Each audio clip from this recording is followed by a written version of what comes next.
It had been 4 days of no weather, as if nature had conceded its genius to the indoors. They'd closed down the Bureau of Sad Endings, and my wife sat on the couch and read the paper out loud.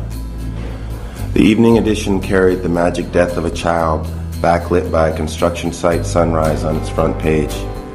I kept my back to her and fingered the items on the mantle. Souvenirs only reminded you of buying them. The moon hung solid over the boarded-up hobby shop. PK was in the precinct house using his one phone call to dedicate a song to Tammy, for she was the light by which he traveled into this and that. And out in the city, out in the wide readership, his younger brother was kicking an ice bucket in the woods behind the Marriott. His younger brother who was missing that part of the brain that allows you to make out with your pillow. Poor kid, it was the light in things that made him last. Tammy called her caseworker from a closed gas station to relay ideas unaligned with the world we love. The tall grass bent in the wind like tachometer needles, and he told her to hang in there, slowly repeating the number of the job info line. She hung up and glared at the Killbuck sweet shop. The words that had been running through her head, employees must wash hands before returning to work, kept repeating in the skylit dead. Hedges formed the long limousine of Tampa sky to die behind.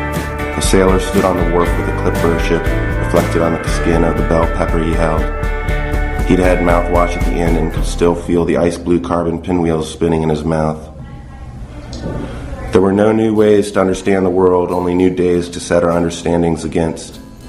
Through the lanes came virgins in tennis shoes, their hair shining like videotape, singing us into a kind of sleep we hadn't tried yet.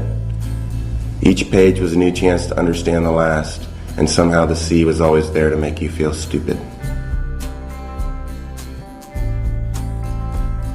My life at home during banking hours. For a solid month, I tried to think of something new to say about rivers. I called the newspaper to find out how many horses were left on Earth, and numbly watched mosquitoes swarm over a pile of high-heel shoes while my colleagues hunted in the corners. At least I was not in the line of work that had me spending most of my day avoiding God. My desk held painfully complicated surfaces filled with shadow cassettes, black bear theory, and drinking water. There was the sadness in a name like Jesse Winchester and the wind howling on the answering machine when I returned home from daydreaming in a margarita shop.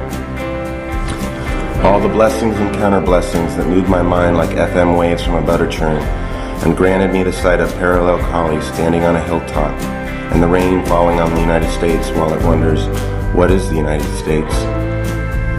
I used to sing a song that went, no more springs, no more summers, no more falls. I believed I was nearing the morning when nettles would pour from the showerhead, when I would be ripped out of the world for recasting the blues in plastic. I believed that I would finally break where I had been bent, that I would lose the game inside the game. But that has not happened, and now I don't expect it ever will.